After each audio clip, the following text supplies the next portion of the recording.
기록된 말씀이 우리의 인격이 되고 삶이 되는 그 감격을 우리에게 주시는 아버지 감사합니다.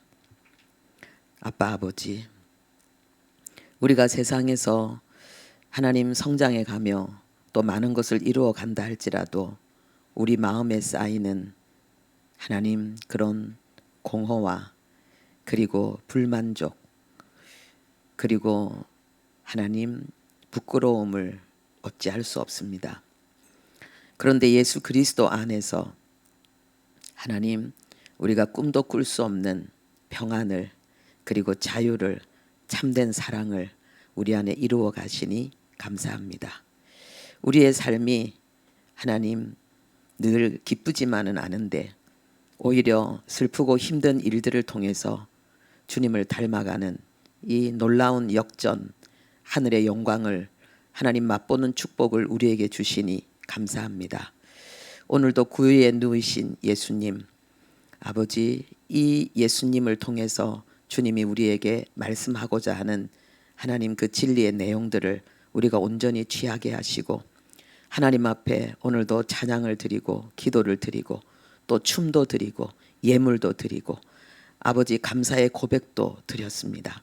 하나님 아버지, 주님께서 받으신 그 아버지 증거와 하나님 그 역사가 아버지 우리 안에 말씀에 아멘하고 그 말씀이 완전히 우리의 생명으로 우리의 삶으로 성취되는 복의 복을 더하여 주옵소서. 예수님의 이름으로 기도합니다. 아멘. 네, 누가복음 2장 1절부터 7절까지 우리 함께 합독하겠습니다. 그때에 가이사 아구스도가 영을 내려 천하로 다 호적하라 하였으니 이 호적은 구레뇨가 수리아 총독이 되었을 때에 처음 한 것이라. 모든 사람이 호적하러 각각 고향으로 돌아가매 요셉도 다윗의 집 족속이므로 갈릴리 나사렛 동네에서 유대를 향하여 베들레헴이라 하는 다윗의 동네로 그 약혼한 마리아와 함께 호적하러 올라가니 마리아가 이미 잉태하였더라. 거기 있을 그때에 해산할 날이 차서 첫 아들을 낳아 강보로 싸서 구유에 뉘었으니 이는 여관에 있을 곳이 없음이러라. 아멘. 구유에 누운 아기가 아니고 구유에 뉘인 아기입니다. 엄마 아빠가 예수님을 구유에 뉘었는데 사실은 그 엄마 아빠의 손을 통해서 하나님이 예수님을 구유에 뉘었습니다. 그래서 아기 예수님의 모습을 생각할 때에 이 구유에 하나님이 구유에 누이신 이 아기를 우리가 생각하고 그리고 이것이 단순한 사건이 아니고 성경 66권이 말하는 이 모든 내용을 이 하나의 이미지로 이 사건으로 하나님 우리에게 설명하고 있기 때문에 오늘 그것을 우리가 취하는 시간이 되기를 바랍니다. 오늘 본문 내용을 통해서 두 가지를 알아보겠습니다. 예수님의 탄생이 역사적인 사건이라는 것, 그리고 왜 하나님은 예수님을 구유에 뉘었는가 하는 내용입니다. 예수님의 탄생이 역사적인 사건이라는 것은 오늘 본문에 기록된 가이사 아구스도 그리고 또 그 당시 이 수리아 지역의 총독 구레노라는 이 단어로 더 확인됩니다.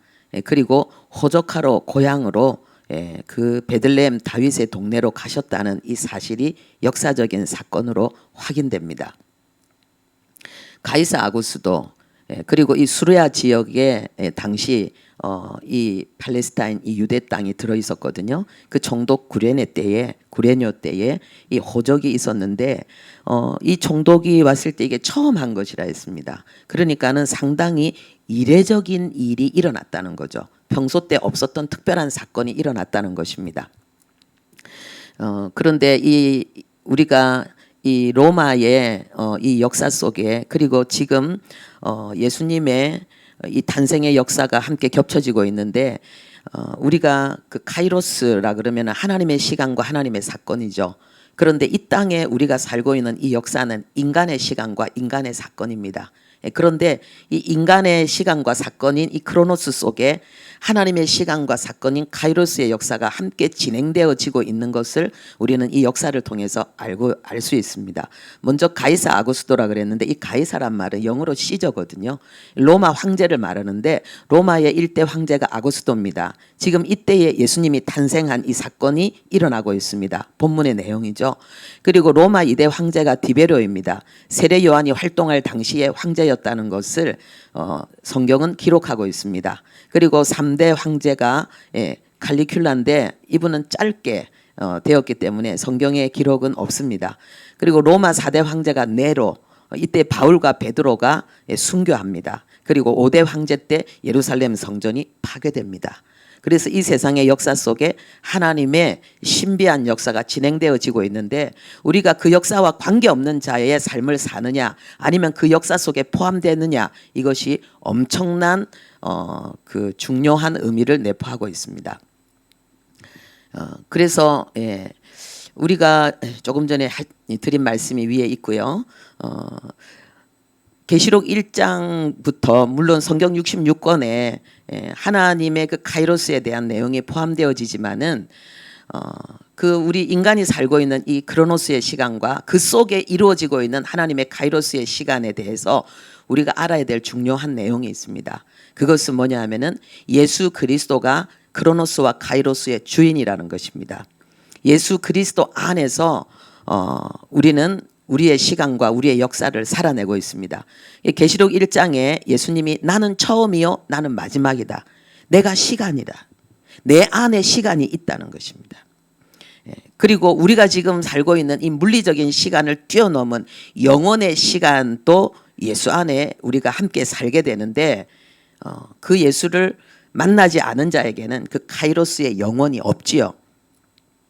계시록 2장에는 예수님을 창조의 근본이시니라 그랬습니다. 모든 시간과 역사와 그리고 사물과 사건의 시작이고 끝이라는 거죠. 이것이 의미하는 것이 얼마나 중요한가. 내가 만약에 예수 밖의 삶을 살고 있다면 내가 만약에 그 크로노스의 삶만 인간의 시간과 사건에 속한 인생을 살고 있고 이 카이로스 하나님의 시간과 사건의 이 역사에서 내가 제외된 내가 이 속에 살고 있지 않다면 나의 인생은 예수 밖의 인생이고 그것은 나의 현재 살고 있는 이 모든 시간과 사건이 완전히 사라지고 의미 없는 그러한 헛된 인생이라는 것을 성경이 증거하고 있습니다. 시편 90편은 이 세계적인 지도자죠. 모세가 쓴 시입니다. 이 모세는 이 중요한 사실을 알았습니다.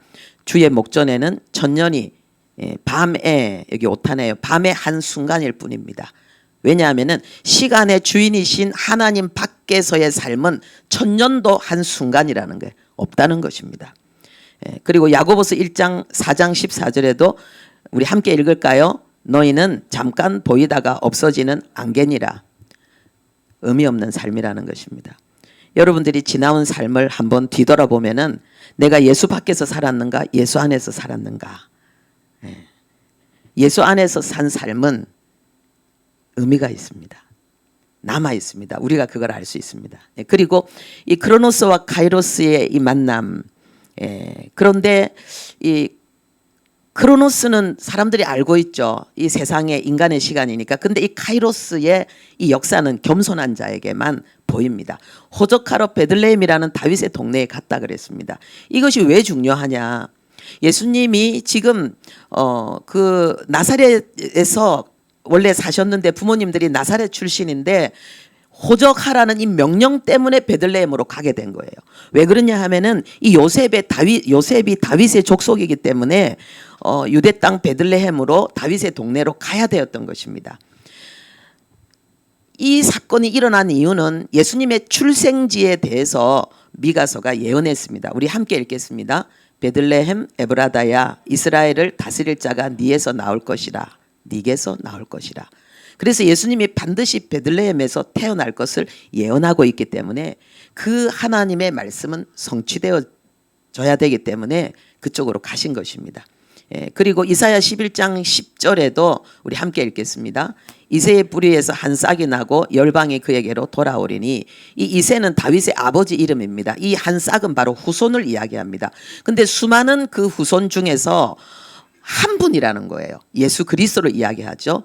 그분이 이 땅에 나타나실 때에 열방이 그 열방 가운데 하나님의 택한 백성들이 하나님께로 돌아올 것이다 라는 것을 말씀하고 있기 때문에 다윗의 동네 베들레헴으로 가야만 되었던 것입니다. 그래서 그 동방 박사들이 와서 그 별을 놓치게 되어서 결국은 그 헤롯 왕 앞에 나가서 묻게 되었을 때에 어디서 나겠느냐, 그리스도가 어디서 나겠느냐라고 헤롯이 유대 지도자들에게 질문했습니다. 그때에 베들레헴이라고 선지자가 기록했습니다라는 내용이 마태복음 2장에 나오고 있습니다. 그러니까 이 지역이 굉장히 중요한 거예요. 출생지가 중요한 거죠. 그런데 많은 사람들이 예수님이 나사렛에서 태어났기 때문에 예수님이 베들레헴에서 출생하셨다는 이 사실을 몰랐습니다. 관심을 조금만 가져도 알 수 있는 내용인데 그냥 관심이 없었기 때문에 그냥 나사렛 사람 그러면서 예수님을 외면했습니다. 그러면서 이렇게 말했지요. 대제사장과 백성들과 서기관들이 갈릴리에서는 선지자가 나지 못하느니라. 그래서 예수님의 출생지가 베들레헴이 아니고 예루살렘이 아니고 나사렛이라는 이 사실로 인해서 그들은 예수님을 더 배척하게 되었습니다. 왜 그렇습니까? 겸손한 자들에게만이 카이로스 하나님의 비밀한 역사가 보이기 때문에 그렇습니다. 예수님이 구유에 나셨다는 이 내용이 오늘 우리가 정말 중요한 내용인데요. 왜 하나님은 아기 예수님을 구유에 뉘었는가? 일단 우리가 이 상황을 이해를 해야 되는데 여기 기록된 대로 여관에 있을 곳이 없어서 여관이 꽉 찼다는 것입니다. 그래서 아무리 돈이 많이 있어도 들어갈 수 없는 상황입니다. 왜냐하면 호적하기 위해서 사람들이 막 사방에서 몰려왔기 때문에 이런 상황이 벌어진 거죠. 그래서 할 수 없이 예수님은 그냥 어떤 선한 사람의 집에 들어가게 된 것입니다. 당시에 이 집 구조가 어떻게 되냐 하면은요. 이 위층에는 식사하고 잠자고 또 손님들의 방이 준비되어져 있었습니다. 손님들이 또 기거할 수 있는 방이 준비되어져 있었습니다. 그리고 이 아래층에는 짐승의 우리가 있었고 곡식 창고가 있었고 그리고 부엌이 있었습니다. 그런데 손님을 모실 방도 가득 차 있었다는 거죠. 그래서 예수님은 할 수 없이 예수님의 부모님들은 이 우리에서 이 밑에서 하룻밤을 보내게 된 것입니다. 그리고 그때 예수님의 어머니는 계속해서 이 진통을 겪고 있었죠. 그래서 너무 갑작스럽게 지금 애가 태어났기 때문에 구유에 예수님을 뉘을 수밖에 없었습니다. 그러니까는 지금 여관이 없는 상황, 사람들이 몰려들었고 그래 빨리 가려고 애를 썼는데도 그냥 어떤 상황 때문에 빨리 못 가서 여관도 찾을 수가 없었고 그리고 당시 이 예루살렘에 있는 사람들은 외부인들이 나그네들이 오면은 자기 집에 반드시 모셔야 돼요. 최소 3일은 묻지도 말고 따지지도 말고 언제 가냐 말도 하지 말고 무조건 모셔야 돼요. 그래서 다른 사람들은 2층에서 이렇게 좋은 환경 속에서 호적하기 위해서 온 시간들을 보낼 수 있었는데 예수님의 부모님에겐 그것도 안 된 거예요. 그래서 이렇게 됐는데 그런데 이것이 우연이 아니라는 거예요. 이 어렵고 힘들고 곤란한 이 상황 속에 예수 그리스도를 구유에 뉘어야만 되는 하나님의 중요한 역사가 일어났던 거죠. 카이로스에는 우연이 없습니다. 우리가 하나님의 자녀일 때에 우리에게 일어나는 모든 상황, 내가 특별히 원하지 않는 부득이한 상황은 더 중요한 하나님의 필연입니다. 그것을 아멘으로 받아들일 때에 우리는 하늘의 영광을 보게 될 것이고 하나님의 기쁨이 내 영혼에 가득 차게 될 것이고 내 삶은 그때부터 완전한 임마누엘 하나님과 참으로 동행하면서 하나님의 숨결을 맛보고 날마다 하나님과 정말 아까 이렇게 팔짱 끼고 뺑뺑 돌았잖아요. 실제 그 삶이 이루어집니다. 할렐루야. 왜 구유에 뉘었는가? 이제 이 내용을 좀 살펴보겠습니다. 이 구유라는 말은 여물통입니다. 짐승의 목이 통이죠. 구유에 누우신 예수님은 뭡니까? 짐승을 살리는 생명의 양식으로 오셨다는 것입니다. 그러면은 내가 예수님을 먹어야 되는데 내가 어떤 사람이 될 때에 예수님을 나의 생명의 양식으로 취할 수 있는가? 짐승이 될 때라고 말하면 여러분 거북합니까? 그러면 죄인이라고 말하면 될까요? 자, 우리 밑에 한번 읽어보겠습니다.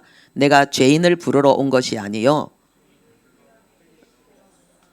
제가 어젯밤에 막 이렇게 좀 피곤을 무릅쓰고 늦게까지 했는데 내가 의인을 부르러 온 것이 아니요 죄인을 불러 회개시키러 왔노라. 예, 그렇게 수정하셔서 보시면 되겠습니다. 우리가 전도하다 보면요, 복음을 전하다 보면 두 종류의 사람이 있습니다. 난 죄인이 아니야. 예. 그래서 나 예수 믿을 필요 없어. 예. 이렇게 말하는 사람이 있습니다. 그 다음에 두 번째는 나는 죄가 너무 많아서 나는 예수 믿어도 안 돼요. 이렇게 생각하는 사람이 있습니다. 지금 여러분 중에 예수님을 나의 하나님으로 나의 구원과 내 삶의 진정한 성공과 영광과 행복을 위한 하나님의 선물로 받아들이는 데 있어서 그것이 어려운 분들은 아마 이 두 종류일 것입니다. 나 의인이야. 나 예수 필요 없어. 이래 살면 되는 거지. 뭐 꼭 내가 예수 믿어야 돼. 그래서 아직 예수님을 여러분의 삶에 받아들이지 않거나 난 너무 죄가 많아서 그렇게 생각하면서 여러분들이 좀 더 바뀌기를 그리고 주님을 가까이 하기를 나중에 주님을 만나야 되겠다 생각하십니까? 자, 죄인의 의미를 깨달아야 되겠습니다. 이 죄인은 뭐냐? 하나님의 형상을 잃어버린 자입니다. 하나님의 속성을 잃어버린 자. 원래 인간이죠. 예. 그런데 하나님의 속성을 잃어버린 자를 성경은 뭐라고 말하는가? 양심이 화인 맞은 사람이다라고 이야기하고 이성 없는 짐승이다. 짐승 같은 존재다. 이렇게 말하고 있습니다. 죄인을 이렇게 설명하고 있는 거예요. 예. 그러면 이 양심이 뭐냐? 공감력, 이해력, 성실성, 책임을 다하는 마음. 이런 마음이 우리를 이끌어가는 것. 그것이 양심이 살아있는 사람의 모습이죠. 그런데 양심이 화인 맞으면은 이게 안 되고 안 되죠. 예. 그러면서도 여러 가지 이유와 변명을 대죠. 그리고 이 화인 맞았다는 말은요, 달아오른 쇠 도장으로 완전히 태웠다는 것입니다. 그래서 딱딱하게 굳어져서 기능을 상실한 양심, 흔적만 남은 양심의 상태를 이야기합니다. 그러니까 흔적만 남았으니까 머리로 알기는 해. 이러면 안 되는데 내가 좀 지나치네. 안 하고 싶은데 하면서도 계속하는 거예요. 그래서 우리는 양심을 통해서 하나님의 법이 있다는 것을 알면서도 있다는 것을 알고 있는 우리 인간. 그러나 내 양심대로 하나님의 법대로 절대로 살 수 없는 죄인인 우리 인간의 모습을 보게 됩니다. 근데 이것은 참 인간이 나타내야 될 모습은 아니죠. 그럼 이성 없는 짐승이라 그랬는데 이성이 없다는 말은 계산과 계획과 신중함이 없는 상태를 이야기합니다. 우리의 마음속에. 이 계산이란 말은 내가 이렇게 살아도 되는가? 이렇게 살아면 나중에 내 삶에 어떤 좋은 결과가 있을 것인가 없을 것인가 이런 거에 대한 생각이 없다는 거예요. 우리 인생은 하나님 앞에서 결산하는 그 마지막 시간을 향해 가고 있는데 그걸 생각하지 않는다는 거예요. 계획이 없는 거예요. 그래서 신중하지 않고 불합리한 삶을 사는 거죠. 이 신중함과 합리적인 삶은 하나님도 인정하고 모든 사람이 인정할 수 있는 그 삶의 태도인데 그게 안 된다는 거죠. 이 짐승이란 말은 그냥 생물이라는 거예요. 동물이라는 거죠. 예. 인간은 특수한 존재입니다. 예. 아니라는 거예요. 여러분 어떻습니까? 예수 믿으면 예수 그리스도를 내 생명의 양식으로 취할 때에 이제 이런 것들이 살아나기 시작합니다. 예수 믿어도 뭐 처음엔 별 볼 일 없죠. 사람이 태어나도 처음에는 개보다 못하죠. 그죠? 그런데 사슴은 태어나자마자 벌떡벌떡 뛰고 송아지도 뛰어다니는데 사람은 아니잖아요. 그런데 시간이 지나면은 사람의 모습을 나타나게 되죠.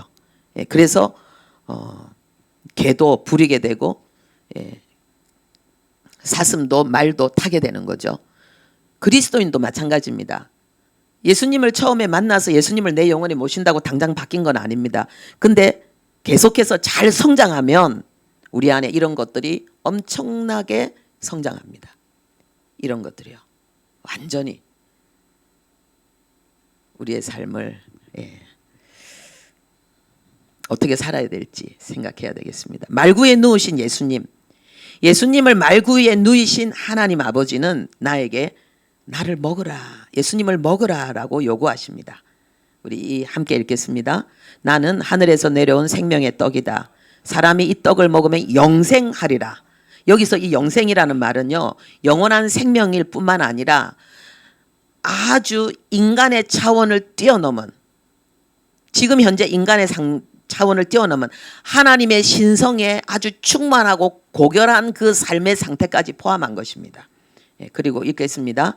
내 살을 먹고 내 피를 마시는 자는 영생을 가졌고 마지막 날에 내가 그를 살리리라. 이 마지막 날은 이 우리가 지금 볼 때 이 크로노스의 마지막 날이 아닙니다. 이 카이로스 앞에 섰을 때에, 하나님 앞에 섰을 때를 이야기하는 것입니다. 자, 이게 읽겠습니다. 내 살을 먹고 내 피를 마시는 자는 내 안에 거하고 나도 그 안에 거하느니라.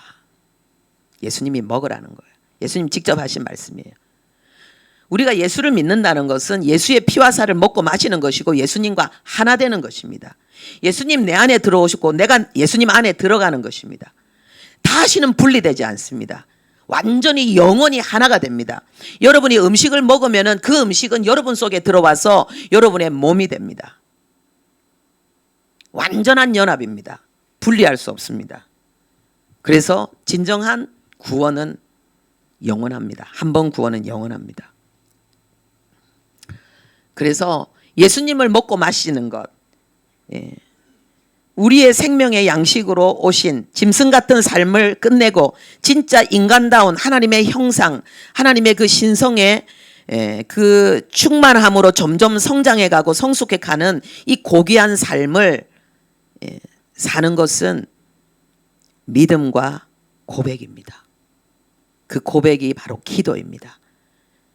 우리는 그것을 예수님을 내 영혼의, 내 삶의 주인으로 모시는, 영접하는 기도다, 이렇게 말합니다. 오늘 이 말씀을 듣고 정말 예수님이 나에겐 필요하다 고백하시는 분들, 그리고 지금까지 나에게 새로운 삶을 주신 그 주님에 대한 그 고백을 다시 하고 싶은 분들, 이 시간 우리 같이 하도록 하겠습니다. 예수님을 영접하는 분들과 영접하신 분들과 함께 하겠습니다. 우리 함께 하겠습니다. 예수님, 저는 사랑하기보다 미워했고 이해하기보다 분노했고 원망하며 살았습니다. 제가 못나서 그런 줄 알았고 해결할 수 없다고 포기하고 변명하며 살았습니다. 정직과 겸손과 감사보다 쾌락과 욕심으로 살았습니다. 나에게 생명과 의와 지혜와 기쁨을 주려고 오신 예수님을 나의 왕, 나의 하나님으로 내 마음에 초청합니다. 예수님 오셔서 영원히 함께 하시니 감사합니다. 예수님 이름으로 기도합니다. 아멘. 아멘. 네, 우리 기도하겠습니다. 하나님 아버지, 우리가 무엇을 먹어야, 하나님 무엇으로 우리의 마음을 채워야 우리는 진정으로 만족하고 참 평안을 누릴 수 있을까요? 우리에게 주어진 모든 삶에 대해서 감사하고 기뻐할 수 있을까요? 예수 그리스도입니다. 하나님, 오늘 예수님을 영접한 아버지 그 귀한 심령 속에 주님은 실제로 임하시고 하나님의 자녀의 새로운 삶을 살게 하심을 감사합니다. 예수님을 영접한 우리의 삶 속에 하나님 주어지는 인생의 많은 어려운 상황과 사건들이 이제 하나님의 속성을 드러내고 하나님의 그 아름다움을 세상 가운데 전하며 하나님의 나라를 세우는데 준비와 훈련이 되게 하심을 감사합니다. 하나님, 내 생각을 버리고 하나님 뜻에 순종하는 그 순종의 삶이 하나님이 기뻐 받으시는 예배가 되게 하셨습니다. 좋은 것은 좋은 것이고 안 좋은 것은 더 좋은 것인 이 완전한 행복의 삶을 우리에게 주신 하나님을 찬양합니다. 하나님 영광 받으소서. 예수님 이름으로 기도합니다. 아멘.